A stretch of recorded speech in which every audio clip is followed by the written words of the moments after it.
बच्चों, अभी तक आपने पढ़ा कि किस तरह से मनु से श्रद्धा ने मनु से उसका परिचय पूछा। मनु ने अपना परिचय दिया। इस आकाश और धरती के बीच मेरा जीवन एक रहस्य बना हुआ है। जिस तरह से आसमान में एक उल्कापिंड असहाय होकर शून्य में इधर उधर भटकता रहता है, ठीक वैसे ही मैं भी इस निर्जन एकांत स्थान में आश्रय की तलाश में इधर उधर भटक रहा हूँ।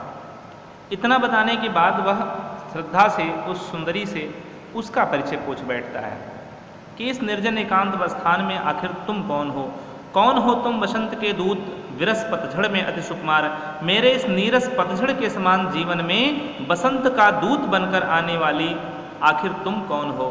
घन तिमिर में चपला की रेख, तपन में शीतल मंद बयार। मेरे घनघोर अंधकार से भरे आसमान रूपी जीवन में तुम बिजली की एक रेखा के समान हो और तुम्हारी ये सुरीली आवाज़ मेरे तपते हुए शरीर में शीतल मंद हवा के समान प्रतीत हो रही है। इतना पूछने पर श्रद्धा उसे उसकी उत्कंठा, उसकी जिज्ञासा शांत करते हुए उसे अपना परिचय देती है, बताती है। मन को तब ऐसा लग रहा था जैसे कोई कोयल फूलों को बसंत ऋतु के आगमन का मीठा संदेश देती हुई प्रतीत हो रही हो। कहती है श्रद्धा कि मेरे मन में एक नया उत्साह भरा था ललित कला सीखने के लिए, और इसीलिए उन्हीं ललित कलाओं को सीखने के लिए यहाँ गंधर्वों के देश में मैं निवास कर रही हूँ। मैं अपने पिता की प्यारी संतान हूँ। अब आगे प्रसाद जी लिखते हैं कि दृष्टि जब जाती हिमगिरी ओर, दृष्टि जब जाती हिमगिरी ओर, श्रद्धा कहती है प्रश्न करता मन अधिक अधीर, धरा की यह सिकुड़न भयभीत, आह कैसी है क्या है पीर। बढ़ा मन और चले ये पैर, सैल मालाओं का श्रृंगार, आंख की भूख मिटी यह देख, आह कितना सुंदर संभार। देखते हैं श्रद्धा कहती है कि दृष्टि जब जाती हिमगिरी ओर, यहाँ पर किस तरह से श्रद्धा मनु के पास पहुंची उसका वर्णन प्रसाद जी करते हुए कहते हैं। श्रद्धा कहती है कि जब जब मेरी दृष्टि इन पर्वत की हिमगिरी, पर्वत की शीर्ष पर उत्तुंग शिराओं पर, शिखाओं पर मेरी निगाह जाती है, मेरी दृष्टि जाती है, तब तब प्रश्न करता मन अधिक अधीर, तब तक इसके संदर्भ में विस्तार से जानने के लिए मेरे मन में कई प्रश्न उठकर मुझे अधीर कर देते हैं, मुझे बेचैन करते हैं।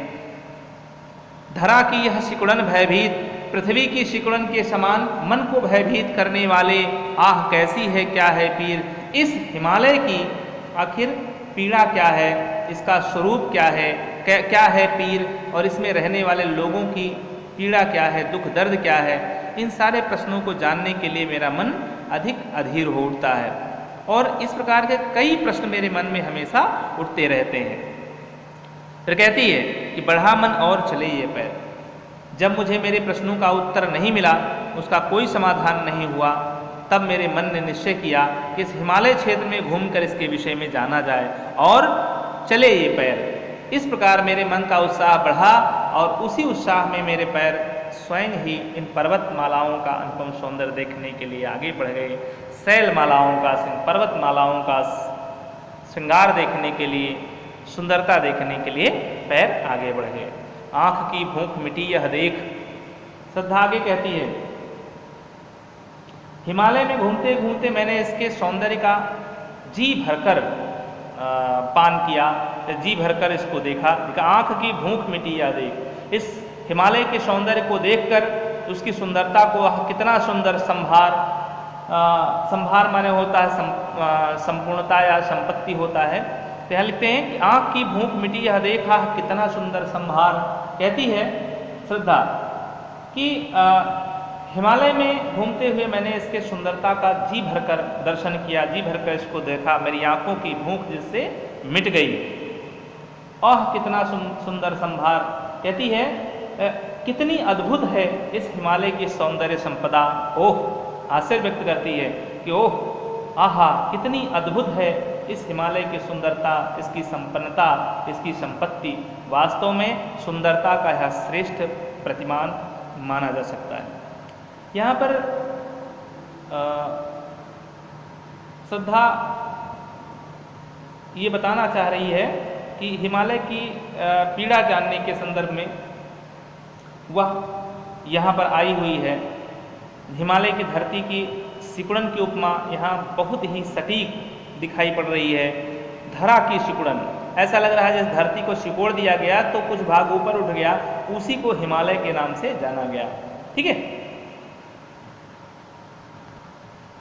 आगे लिखते हैं, यहाँ देखा कुछ बलि का अन्न।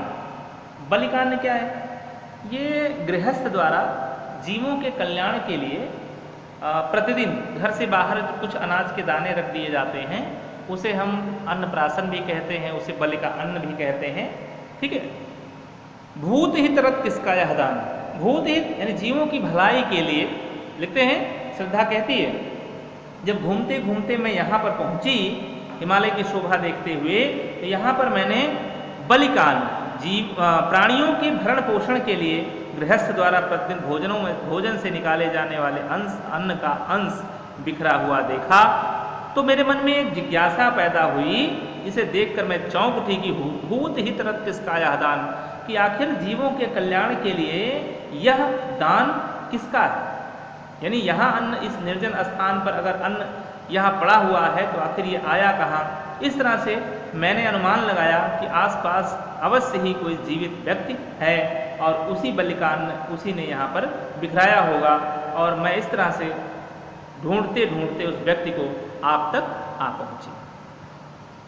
कहती है कि इधर कोई है अभी सजीव, हुआ ऐसा मन में अनुमान। इस बिखरे हुए अन्न को देखकर मेरे मन में ये अनुमान हुआ, ये आशंका हुई कि निश्चय ही यहाँ पर कोई सजीव, कोई जीवित व्यक्ति अभी बचा है, जिसने जीवों के कल्याण के लिए यहाँ पर अन्न बिखेरा हुआ है।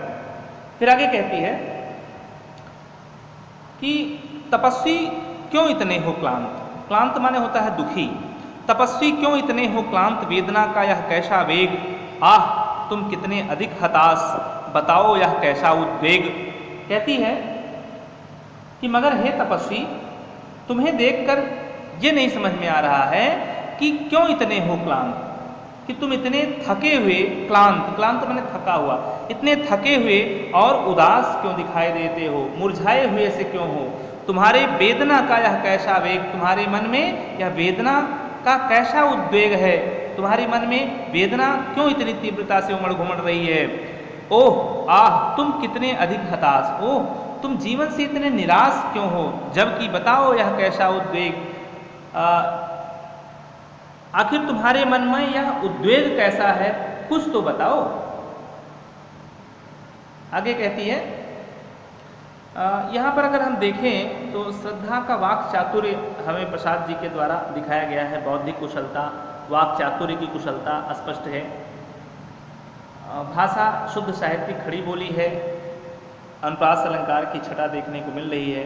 बाकी शब्द शक्ति जो है वो अभिधा है, प्रसाद गुण है और रस शांत है। श्रद्धा आगे कहती है कि दुख की पिछली रजनी बीच विकसता सुख का नवल प्रभात, एक पर्दा यह झीना नील छिपाए है जिसमें सुख गात, जिसे तुम समझे हो अभिशाप जगत की ज्वालाओं का मूल, ईश का वह रहस्य वरदान कभी मत इसको जाओ भूल। ये पंक्तियां बच्चों बहुत ही इम्पोर्टेंट हैं। ये एग्ज़ाम के लिए, बोर्ड परीक्षा के लिए भी बहुत ही महत्वपूर्ण पंक्तियां हैं। इसे आप हर हाल में तैयार कर लें, इसको पढ़ लीजिए, इसमें से प्रश्न पूछे जाते हैं। अभी तक बोर्ड परीक्षा में तो लगभग पूछा गया है। ठीक है, देखिए आगे लिखते हैं, दुख की पिछली रजनी बीत। यहाँ पर थोड़ा सा दार्शनिक संदेश दे रही है श्रद्धा मन को, हताश मन के हताश मन को प्रेरणा देती हुई सी प्रतीत हो रही है, प्रेरणा दे रही है। कहती है दुख की पिछली रजनी बीत, प्रेरित करते हुए कहती है कि दुख की पिछली काली रातों के बीच, या काली रजनी, रजनी माने काली रात या रात कह सकते हैं, दुख की पिछली रात के बीच ही विकसता सुख का नवल प्रभात। दुख की पिछली काली रातों के पश्चात, काली रात के बाद जो रात होती है वो काली होती है, इसलिए उसे दुख का प्रतीक बनाया गया है। दुख की पिछली रातों के बीच ही सुख का नया सवेरा, नवल प्रभात, विकसता, विकसता माने विकसित होता है, नया सवेरा, सुख का नया सवेरा विकसित, यानी जब दुख की काली रात बीत जाती है तभी सुख का नया सवेरा विकसित होता है। कहती है एक पर्दा या झीना नील छिपाए है जिसमें सुखगात। यह रात जो है यह कह सकते हैं पर्दे के समान है। एक झीना मैंने पतला सा, एक झीने से पतले पर्दे के समान है। कहती है कि बीती हुई रात के धुंधलके के समान, धुंधला है, धुंधलके के समान बीते हुए दुख की अनुभूति सुख के बीच एक पर्दा बनी हुई है।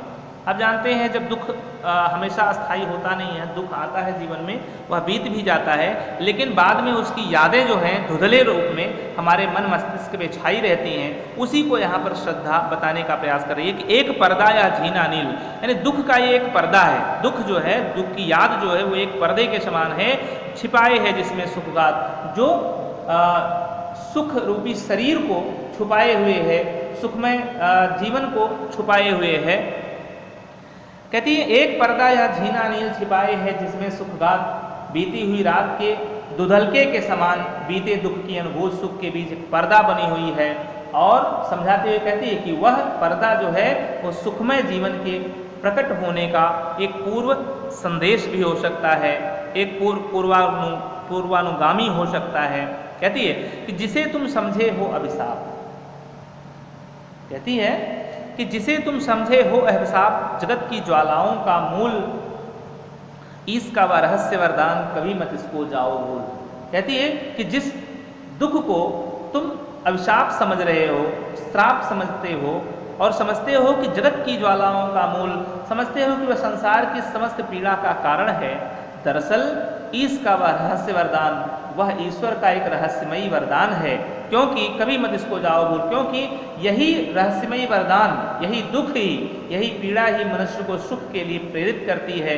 कभी मत इसको जाओ भूल, इसलिए इस दुख को कभी भूलना नहीं चाहिए, इसे भूलना अच्छा नहीं होता। यहाँ पर दुख को सुख प्राप्ति की प्रेरणा बताते हुए उसकी प्राकृतिक परिवर्तन से भावात्मक तुलना करने का प्रयास किया है प्रसाद जी ने, कि मतलब सुख के बाद दुख, दुख के बाद सुख, सुख के बाद दुख, ये क्रम जो है अनवरत चलता रहता है, ये भी कभी बंद नहीं होता। अगर जीवन में दुख आया हुआ है, निश्चित तौर से वो सुख आने का पूर्वागामी हो सकता है, पूर्वानुमान भी हो सकता है। आगे लिखते हैं, लगे कहने मनु सहित विषाद, लगे कहने मनु सहित विषाद, मधुर मार्ग से ये उच्छ्वास, अधिक उत्साह तरंग अबाध उठाते मानस में सविलास। किंतु जीवन कितना निरुपाय, लिया है देख नहीं संदेह, निराशा है जिसका परिणाम, सफलता का वह कल्पित गेह। आगे प्रसाद जी लिखते हैं, लगे कहने मनु सहित विषाद, श्रद्धा मन को निराशा से निकालने के लिए बहुत से तर्क देकर उन्हें प्रोत्साहित करने का प्रयास करती है। तब मन उसके बातों को सुनकर कहते हैं, क्या कहते हैं, उसी बात का वर्णन इन पंक्तियों में प्रसाद जी ने किया है। लिखते हैं कि लगे कहने मन सहित विषाद, श्रद्धा की वह प्रेरणास्पद बातें सुनकर मन दुख से भरकर कहना आरंभ करते हैं। लगे कहने मन सहित विषाद, मन दुख से, विषाद माने दुख, दुख से सहित यानी विषाद से भरे हुए मनु तब कहने लगे श्रद्धा की बातों को सुनकर कि मधुर मारुत से ये उच्छ्वास, तुमने तन मन को प्रसन्न करने वाली, आह्लादित करने वाली, शीतल मंद हवा के समान, शीतल सुगंधित वायु के समान आनंद प्रदान करने वाले जो विलासपूर्ण बातें कही हैं, अधिक उत्साह तरंग अबाध उठाते मानस में सविलास। वे मनुष्य को वे निरंतर मन में उत्साह की अत्यधिक ऊंची तरंगें उठाती हैं। कहती है मधुर मारुत से ये उच्छ्वास, कि तुमने मन को प्रसन्न करने वाली, आह्लादित करने वाली शीतल हवा के समान जो उच्छ्वास व्यक्त किए हैं या जो बातें, विलासपूर्ण बातें कही हैं, वे निरंतर उठाते मानस में सविलास, अधिक उत्साह तरंगाबाद, वे निरंतर मन में उत्साह की ऊंची ऊंची तरंगें उठाने वाली हैं, उमगाने वाली हैं। किंतु जीवन कितना निरुपाय, किंतु इस बात में कोई संदेह नहीं कि मनुष्य का जीवन बहुत विवश है, निरुपाय है।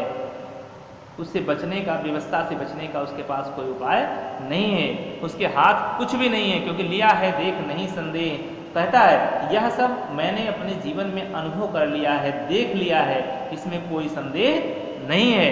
कहता है निराशा है जिसका परिणाम सफलता का वह कल्पित गेह। मनु कहता है कि जीवन में जो भी झंझावात मेरे आए, मैं उन अनुभवों के द्वारा इस निष्कर्ष पर पहुंचा कि मनुष्य अपने जीवन में नई सफलताओं की कल्पना करता रहता है। सफलता का वह कल्पित गेह, सफलताओं की कल्पना तो करता रहता है। या ऐसा भी हम कह सकते हैं कि जीवन सफलता का वह कल्पित गेह माने घर होता है, कि जीवन सफलता की कल्पनाओं का घर है। मनु कहता है कि मैंने जीवन में यह अनुभव करके देख लिया है कि यह मनुष्य जीवन जो है वो सफलता की कल्पनाओं का एक घर है, किंतु वास्तव में यदि विचार करके देखा जाए तो अंततः इस जीवन का परिणाम निराशा है, इस जीवन का परिणाम निराशाजनक है, क्योंकि मृत्यु अवश्यंभावी है, अनिश्चित है और कोई भी मनुष्य उससे बच नहीं सकता और सहर्ष खुशी खुशी मृत्यु का वर्णन भी नहीं करना चाहता। यहाँ श्रद्धा की बातों को विलास से भरा हुआ बताकर प्रसाद ने श्रद्धा को मुग्धा नायिका के रूप में प्रस्तुत करने का भी प्रयास किया है। ठीक है, भाषा यहाँ पर खड़ी संस्कृत में खड़ी बोली है, अलंकार उपमा और अनुप्रास दोनों अलंकार हैं, अभिधा और व्यंजना सप्तशती यहाँ पर है दिखाई पड़ रही है।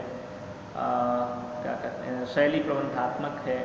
छंद तो आप जानते हैं 16 मात्राओं का प्रसाद छंद या श्रृंगार छंद इन पंक्तियों में दिखाई पड़ रहा है।